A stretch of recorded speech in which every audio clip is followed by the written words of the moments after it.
Danes v novicah med drugim 6. ocenjevanje vin vinarjev in vinogradnikov Slovenije, 530 let od ustanovitve kolegiatnega kapitlja, v Črnomlju znova obeležili Jurjevo.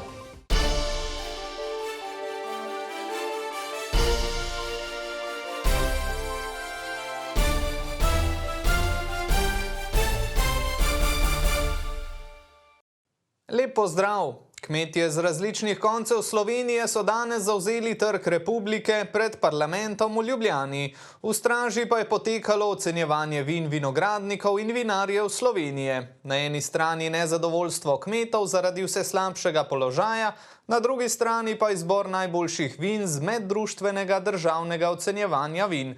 To je nova realnost slovenskega podeželja.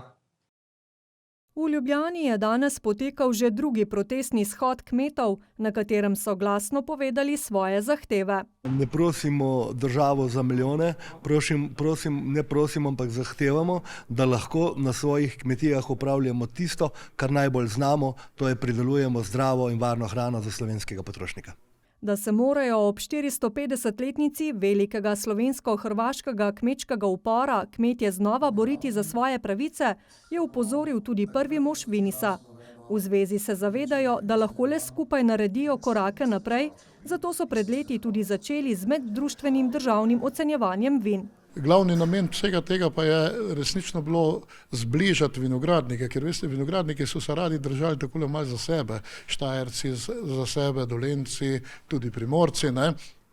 In moram reči, da nam je uspel navezati toliko čudovitih stikov, prijateljstev.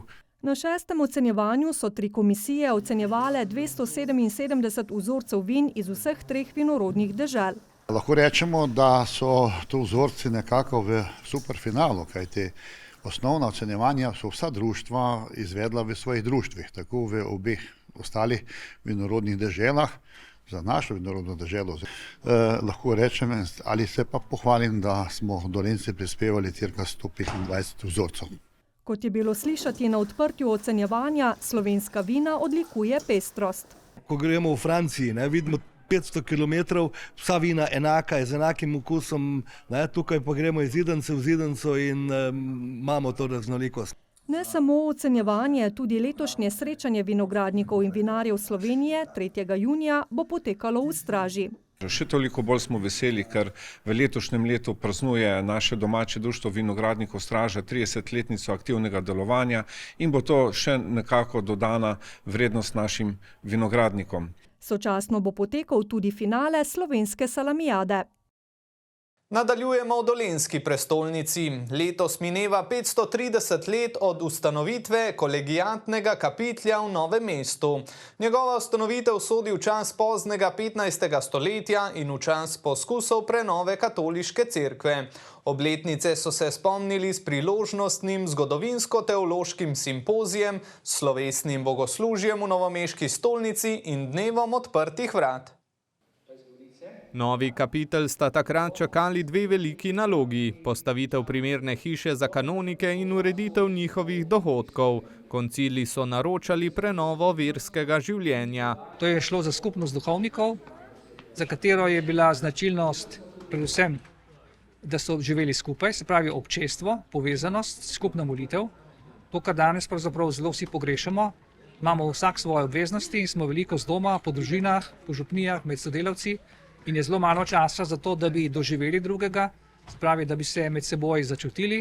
Tudi po 2. svetovni vojni je bil po mnenju Jožefa Lapa, edinega še živečega predstavnika kolegiatnega kapitlja v Novem mestu, kapitelj zelo poblaten in v veliki krivici. Ko sem jaz prišel v Novo mesto 68. leta, je bilo 11 strank plus internat. Tako da je bilo kar težko kaj videti, kaj od kapitla pa od cerkve kot take. Prošt je bil tam v enem kotu te velike hiše s 17 dimniki. Dejstvo je, da je bil in še vedno je v Novem mestu edini kolegiatni kapitelj v Sloveniji. Ti kolegiatni kapitli so nastali tam, kjer ni bilo stolnice, kjer ni bilo rednega rezidencialnega škofa, ampak je pa imel kraj. In samo mesto neko pomenljivejše mesto v družbi, v skupnosti. V okviru praznovanja jubileja je v Baragovem zavodu potekal zgodovinsko-teološki simpozij z naslovom Pastoralni izzivi cerkve nekoč in danes z namenom, da bi z veseljem živeli današnji čas in videli vse priložnosti, ki jih imamo, s hvaležnostjo za tiste, ki so že ustvarjali pred nami, kar mi danes pravzaprav koristimo in iz tega živimo, iz te dediščine. Hkrati pa se ne smemo ustaviti v preteklosti in zamuditi priložnosti, ki jih imamo danes. V sklopu praznovanja si je bilo po slovesni maši mogoče ogledati stolnico, galerijo proštov, kapiteljsko knjižnico in proštijski vrt.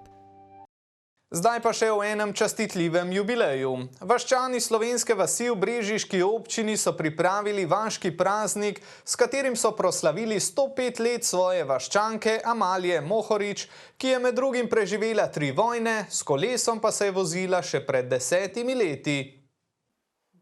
Gospa Amalija ima na svojo mladost lepe spomine. Za mladosti mi je lepo bilo, ja, do 21 let. Potem pa nič več, ko se človek poroči, je pa vse drugače. Ja, potem pa ni več tako.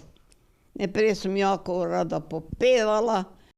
Svojega prvega moža je izgubila v 2. svetovni vojni leta 1944. Po koncu se je domov vrnil samo njegov brat, s katerim se je poročila 4 leta kasneje. Ne je se sprejel na svoje rame mene in malo čerko. Malo čerkica bila, Marija. S drugim. Ja, s prvim Marija, z drugim z drugim pa Slavko. V službo ni hodila. Moja motika je bila služba. Motika ali krampica, da sem šla v službo kaj in doma na polje. Polje mi je bilo. Čeprav zdravje gospe Amaliji ne služi več najbolje, se je še pred 10 leti vozila s kolesom. S kolesom sem se vozila do 95. leta. Potem pa šlus, potem pa nič več ne. Seveda pa nam je zaupala tudi recept za tako dolgo življenje. Dobro jesti, dobro piti, zdaj sosedi dobro biti. Poleg sosedov in prijateljev ter sorodnikov so gospe Amaliji ob častitljivem jubileju voščili tudi brežiški župan Ivan Molan in ostali gostje. Čestitke pa si vsekakor zasluži tudi Novomeščan Erik Kraševec, ki je že 100-tič daroval najpomembnejšo življenjsko tekočino. Glede na to, da je dopolnil šele 50 let, bo lahko, če mu bo zdravje služilo, krvodajalec še skoraj 15 let. Jubilejni odvzem krvi je opravil na novomeškem centru za transfuzijsko dejavnost. To zanj pomeni neka malenkost, ki jo lahko za skupnost naredim. Pri 25 sem začel in to je to. Vztrajam. Neko humanitarno dejanje, ne vem, čeprav se mi osebno ne zdi nič posebenega. Pač sem v tem in konstanten, to je to. V območnem združenju Rdečega križa se zavedajo pomena krvodajalstva in ga vseskozi spodbujajo. Namenjamo pozornost tistim, ki so morebitni potencialni kandidati za krvodajalce, kakor tudi vsem tistim, ki v rednih razmakih darujejo kri. V letošnjem letu je bilo že na Centru za transfuzijsko dejavnost 1331 odvzemov krvi. Na terenski akciji v Šentjerneju so opravili dodatnih 78 odvzemov, posebno pozornost pa namenjajo mladim krvodajalcem. Takšni jubilanti, kot je Erik Kraševec, so zagotovo posebne hvale vredni. Ni prava beseda lep dosežek, ampak 100-krat ponovljeno plemenito dejanje. In je prvi v letošnjem letu, ki je 100-tič daroval kri in upamo, da se bomo kmalu lahko zahvalili še komu, ki bo imel tudi takšen ali morda še večji jubilej.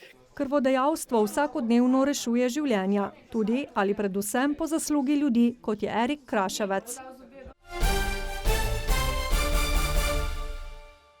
Na novomeški šoli Dragotina Keteja je potekalo že 15. likovno srečanje šol s prilagojenim programom. Osrednje vodilo tokratnega dogodka je bil nasmeh. Udeležilo pa se ga je kar 15 šol iz vse Slovenije.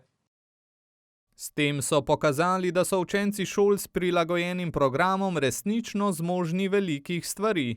Naši otroci zelo radi ustvarjajo, tako da mi smo organizatorji državnega likovnega srečanja že od leta 2019 in smo letos zelo veseli, da po 2 letih nadaljavo je letos to srečanje ponovno v živo. Danes so naši udeleženci ustvarjali v likovni tehniki kolaž. Naša želja je bila, da je kolaž čisto v prvem planu, da se potem ta črta, linija vnese v minimalnem obsegu, vsaj manjšem, tako da so nastala zelo zanimiva likovna dela. Barvne ploskve so za učence pripravili naši učenci, tako da mislim, da so zelo uživali tekom likovnega ustvarjanja. Mladi so vnovič dokazali, kako uživajo v tovrstnih likovnih srečanjih. Sama razstava je tudi paša za oči. Na ta dan se oni počutijo nekaj posebnega. Oni so tisti izbrani in tako kot vedno rečemo, vsi so zmagovalci, že sam zato, ker so danes tukaj. Vsekakor pa ja, vedno se potem splete kakšna nova prijateljstva, drugi mentori, drugačni pogledi, tako da odlična izkušnja, da si malo razširijo obzorja. Likovna dela je ocenila tudi strokovna žirija s priznanim umetnikom Jankom Moračem na čelu. Čeprav so na koncu izbrali najboljše 3, so zmagovalci zagotovo vsi, ki so postavili svoja likovna dela na ogled.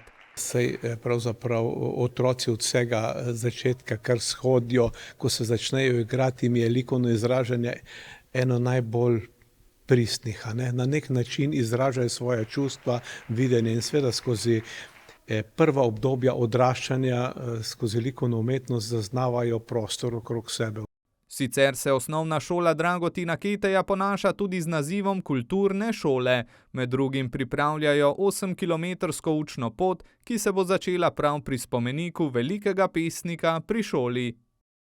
Za konec pa gremo v Belo krajino. 23. april je pomladni praznik Jurjevo. Ta letni čas je v Črnomelj znova pripeljal Zeleni Jurij. Po nekaj letih so tamkajšnje folklorne skupine ponovno pripravile pestro rajanje in druženje.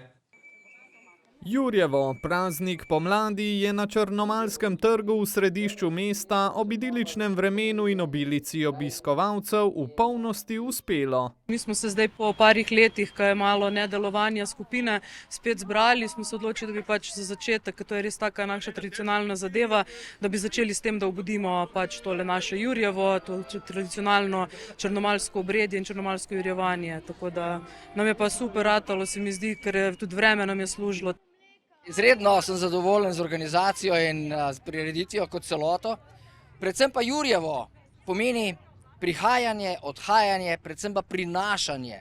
In verjamem, da je danes sveti Jure prinesel v mestno jedro Črnomelj nove energije, novih prireditev, ki bodo dodatno oživili mestno jedro. Tega sem pravzaprav najbolj vesel in seveda tega velikega obiska.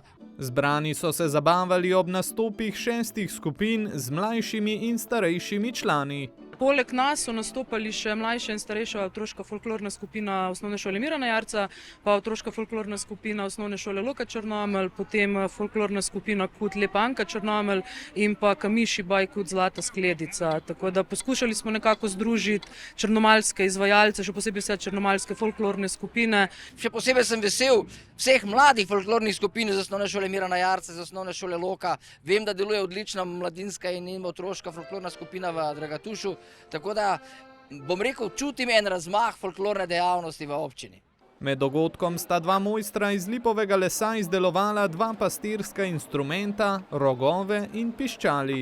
Jurjevo je prvi dan, ko se je načeloma živina gnala na pašo in potem so delali pastirji piščalke, da so se sporazumeli na nek način in da so se zabavali in da je ni bilo dolg čas. Kot nam je še povedal mojster, je izdelava piščali povsem preprosta. Potrebujete oster nož in ustrezno vejo, ter seveda veliko spretnosti. S treningom in vztrajnostjo pa vse postane lažje. Ostanite zdravi in v naši družbi. Lep pozdrav!